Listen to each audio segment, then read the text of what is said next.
Écoutez, si le président Alassane Ouattara veut qu'on aille totalement à la réconciliation, il a toutes les clés en main. Ne cherchons pas à vouloir... Il a lui seul toutes les clés en main? Il a les clés. Il a les clés. Il a les clés de l'amnistie, il a les clés de la fin de l'exil des gens, il a les clés. Voilà, il a les clés même de la liberté provisoire, vous voyez. Donc, il a les clés. Ne cherchons pas à déléguer ces clés, à rejeter les responsabilités sur des députés de l'opposition qui peuvent certes prendre cela, mais juste pour la forme. Non, on ne fait pas la politique juste pour la forme. Est-ce que le président Alassane Ouattara a récemment accordé la grâce présidentielle à un grand nombre de prisonniers? Il y a juste quelques jours, après la victoire des éléphants à la Coupe d'Afrique des Nations. Cette décision suscite des débats.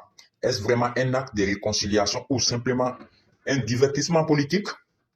Personnellement, j'apprécie beaucoup cette mesure, car elle contribue à atténuer les tensions politiques, il faut l'admettre. Cependant, je pense que le président pourrait faire mieux.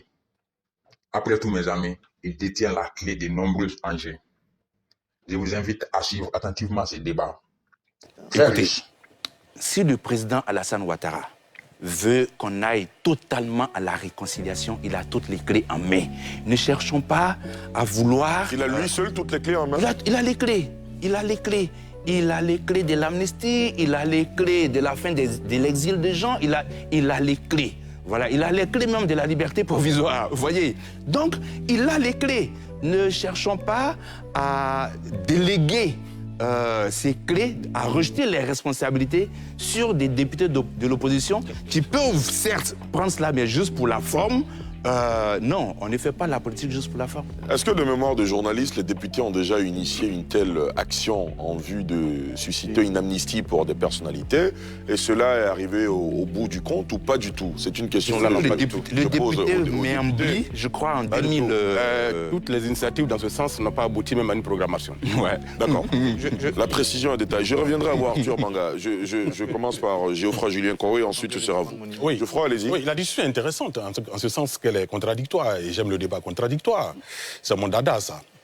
Alors, cette décision de grâce, elle n'est pas inclusive. Si elle était faite pour la réconciliation, elle aurait été... Pourquoi elle n'est pas exclusive? M. Seka est toujours en prison, à ma connaissance. Oui. Sauf si je me trompe. Ouais. Je me trompe. M. Blé Goudé, par exemple, n'a pas bénéficié ni de grâce ni d'amnistie jusqu'à présent, jusqu'à preuve du contraire. Mais or, tout ce qu'on leur reproche, ils font partie aussi des personnes condamnées dans le cadre de la crise post-électorale et des infractions subséquentes. Mais moi, je pense qu'au-delà même de ces actes juridiques, il faut aller loin pour poser des actes politiques. Quand nous parlons de cohésion sociale, de cohésion politique, pourquoi nous en parlons?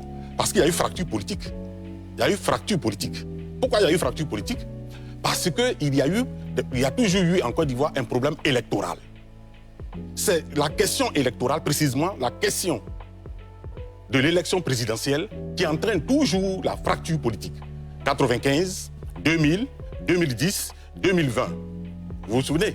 Donc ce qu'il faut faire aujourd'hui, c'est de préparer l'élection de 2025 en posant des actes politiques forts, allant dans le sens de la redéfinition du cadre juridique, du cadre institutionnel et du cadre opérationnel des élections. Pour être clair, je propose les états généraux des élections. Il faut redéfinir. On ne peut pas aller à une élection en 2025 avec une CEI, avec une telle composition, avec un conseil constitutionnel, avec une telle composition. Le cadre institutionnel doit être remis en cause. Le cadre juridique également.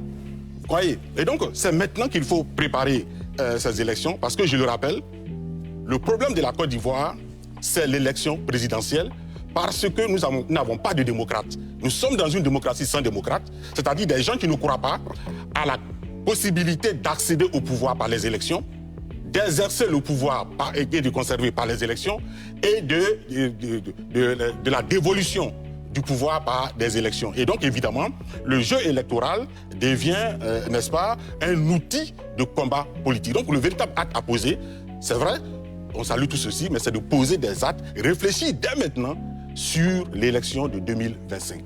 Arthur Banga, réaction? Je ne vais pas partir dans le débat sur l'élection parce que ce n'est pas le cœur du sujet. Si on veut le faire, on va y passer le reste de l'émission. Mais je vais revenir sur ce que j'ai dit. Non, il y a du pénal, il y a du juridique, mais au-delà du juridique, sur la notion de grâce et d'amnistie, je suis bien d'accord pour une fois avec Geoffroy. C'est très philosophiquement la notion d'oubli et de pardon. Et ça ramène d'ailleurs la cohésion. Puisqu'on parle de cohésion et de réconciliation, est-ce que pour la cohésion, on pardonne juste ou on oublie? Parce que quand on oublie, on tue les victimes. Ça veut dire quoi? Elles ont souffert gratuitement. Au moins, quand on pardonne, on se dit, oui, on vous a fait du mal, on vous demande de pardonner. Donc, demander l'oubli, loin de la mémoire, loin du pardon, uniquement l'oubli pour la réconciliation, peut-être qu'on va creuser, on va tuer même la réconciliation. C'est pour ça que je dis, il y a tout un débat là-dessus.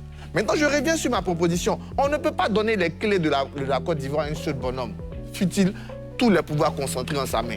Il y a des gens qui ont un pouvoir que le peuple leur a donné à travers sa constitution. C'est des députés. Un député ne peut pas recevoir son salaire et me dit je ne fais pas mon travail parce que ça ne va pas marcher. Mais pourquoi ça ne va pas marcher? Allons-y si ça ne marche pas.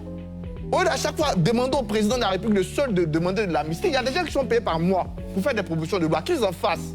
Si ça leur tient vraiment à cœur, qu'ils le démontrent aux Ivoiriens, qu'ils viennent dire aux Ivoiriens, nous, députés de l'opposition, avons réfléchi, avons construit une loi d'amnistie, on a déposé publiquement devant le bureau de l'Assemblée nationale, on verra en même temps si ce bureau va rejeter, on verra quel Ivoirien qui va se dire, moi je m'oppose à l'amnistie.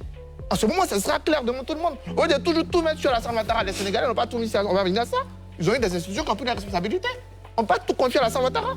La réconciliation nous engage nous tous et donc les députés de l'opposition, s'ils sont insatisfaits, et je peux comprendre leur insatisfaction, d'une simple mesure de grâce, qu'ils prennent le relais, qu'ils partent à l'Assemblée nationale, ils sont payés pour ça, et qu'ils nous fassent une proposition de loi sur l'amnistie. Antoine Saleh Tiemoko. Écoutez, vous savez, j'ai discuté avec quelqu'un il y a quelques jours de cela quand il y a eu la grâce présidentielle et il me disait que non, c'est rien, ça vaut rien. Il a dit non, monsieur, est-ce que vous avez déjà été en prison? Ouais. Est-ce que vous savez ce que c'est que être privé de sa liberté? Est-ce que vous savez ce que c'est que quand il est 18 h, quelqu'un de l'extérieur vient fermer la porte sur vous, dans une cellule, où votre vie n'a plus de sens parce que même en un incendie, pourquoi on vient d'ouvrir la porte, vous êtes décarbonisé. Donc c'est un enfer, la prison. Donc pour les personnes qui ont été graciées, on n'a pas forcément la même façon de concevoir la leçon de liberté. Pour eux, c'est un gain extraordinaire. Après, on peut faire d'autres demandes dans le cadre du processus de réconciliation. Ça peut se faire. Alors, cela dit, pour en revenir à ce que tu as dit, sur la question des députés qui doivent faire des propositions. J'espère que le président, mon président Victor Gombe me regarde de là où il est actuellement. Le président de l'Assemblée nationale. Voilà, le président de l'Assemblée nationale. Président, il faut programmer les tests de loi que déposent les députés. Parce qu'on en rigole, mais c'est dramatique. Ouais. Qu'un député qui, à concurrence avec le président de la République, à l'initiative des lois, fasse une proposition de loi, 2 propositions de loi, 3 propositions de loi, et que 2 ans plus tard, il n'a aucune suite de ce qui est réservé à ces propositions de loi. On est dans une maison, c'est une chambre dans laquelle nous sommes. Les autres députés, ils regardent la chose, comment ça fonctionne. Et donc ça fait que ça inhibe toutes les initiatives, et les députés ne veulent pas faire ce qu'on leur demande de faire, proposer des lois. Donc il faut que le débat démocratique soit fait, et que le Parlement, parce qu'après c'est un vote politique. Après, c'est politique. Programmer le texte qu'on me dépose, on fait le débat. Après, les partis politiques votent en fonction des instructions que nous donnent de leurs dirigeants. Vous rejetez, le débat est clos. Mais ne pas programmer le texte, le laisser sans nouvelles pendant 2 ans, c'est bafouiller toute la souveraineté du peuple. Parce que c'est sa maison. Il envoie les députés là-bas pour qu'on voit des lois qui lui permettent de mieux vivre. Mais si il y a un processus qui bloque tout et qu'on ne peut pas faire le débat, on est en danger. Donc, à tout ce qui te dit, je comprends. D'ailleurs, j'encourage mes collègues députés de l'opposition à prendre au mot le pouvoir et à déposer les propositions de loi pour qu'on voit comment ça va se comporter. Après, on pourra témoigner devant les Ivoiriens. À une certaine période, vous proposiez un texte pour le retour de la limitation d'âge dans la Constitution. Oui. Lui également n'a pas été programmé. Ces textes sont portés disparus. Enfin, d'accord. André Silver, ensuite Khalilou Koulibaly.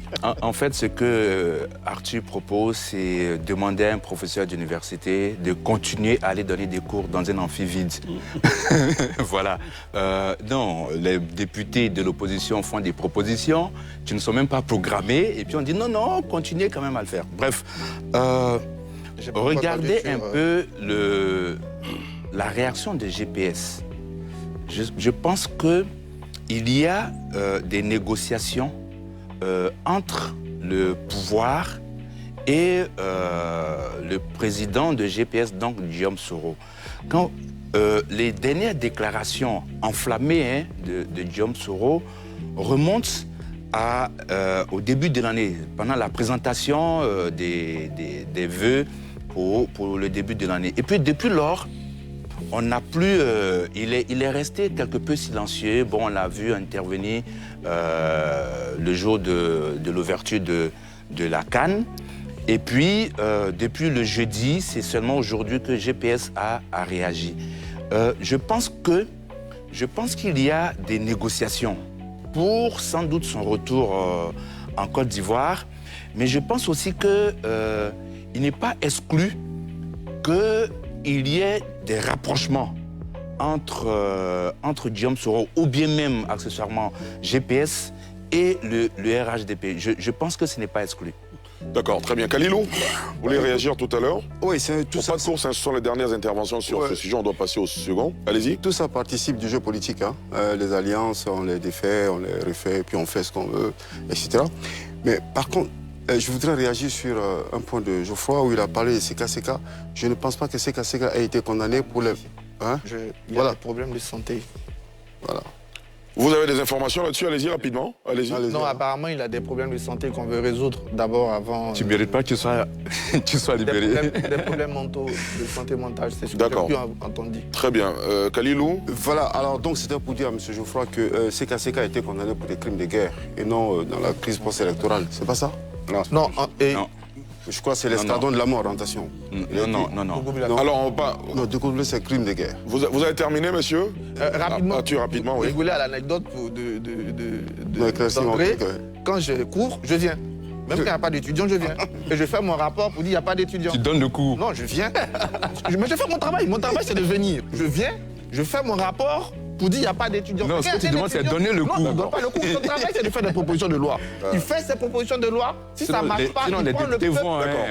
Alors, on va arrêter ce petit jeu de ping-pong, monsieur. Je n'ai jamais entendu un député de l'opposition qui m'a dit que lui a fait une proposition de loi d'amnistie. S'il a fait demain, il n'a qu'à nous dire, nous, on va partir... Vous voulez les juger sur les actes. C'est pour ça qu'on les paye. Alors, monsieur Konambrou, lui, il nous appelle de sanguiner. Pour lui, cette mesure... de libération de ces 51 prisonniers est une bonne chose à saluer. Monsieur Konambrou, bonsoir et bienvenue, nous vous écoutons.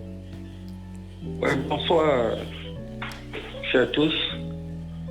Vraiment, c'est une joie que je ressens lorsque j'attends une grâce présidentielle.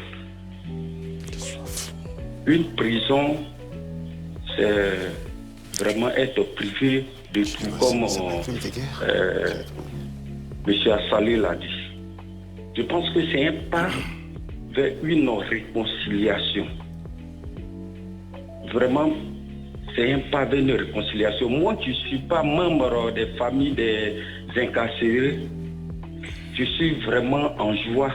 Imaginez les incarcérés eux-mêmes, les parents des incarcérés, que cette paix tant recherchée soit sur cette voie-là.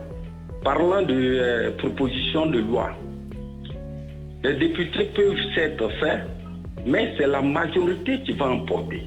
Ils peuvent faire des propositions de loi, mais qui peuvent ne pas passer, vu qu'ils ne sont pas majoritaires. La grâce présidentielle, c'est le président qui prend. L'amnistie doit passer par l'Assemblée nationale. Maintenant, si la majorité n'a pas opté pour, est-ce que ce ne serait pas, comme on appelle, peine perdue? C'est vrai, ils peuvent le faire, mais ça peut ne pas passer parce qu'ils ne sont pas majoritaires. Voici un peu. Mais pour la réconciliation, on souhaiterait qu'ils puissent essayer de faire l'effort pour que la paix tant recherchée, la réconciliation soit bonne émission à vous. Que Dieu bénisse. Merci beaucoup, merci monsieur Konambrou. Merci de nous appeler depuis Sanguiné. Geoffroy, rapidement. Oui, non. Je voulais faire quelques précisions. Je n'ai pas dit que je suis contre la libération des uns et des autres. Je suis un analyste. J'analyse une situation politique. Il est évident que tout le monde est heureux. Ce que je demande, c'est qu'on prenne des actes assez forts. Parce que l'amnistie, c'est quoi? La grâce est comprise dans l'amnistie. Lorsque vous bénéficiez d'une mesure d'amnistie, vous êtes gracié d'office. puisque l'amnistie concerne également la dispense de l'exécution des peines.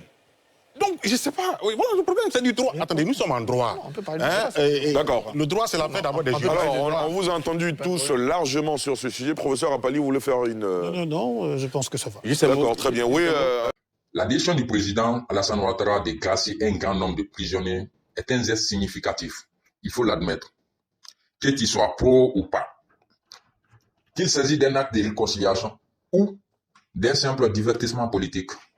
Il est indéniable que cela contribue à apaiser les tensions politiques. Cependant, il est essentiel que le président Ado continue d'œuvrer pour la liberté, pour la grâce, pour la paix, pour la réconciliation, s'il veut dire. Il faut qu'il continue d'œuvrer de plus pour la réconciliation parce que c'est à lui seul qui détient cette clé. Mes amis, c'est la fin de cette vidéo. Merci d'avoir regardé ce débat. Si vous avez bien aimé, laissez-nous vos avis en commentaire. Likez et partagez la vidéo avec vos amis.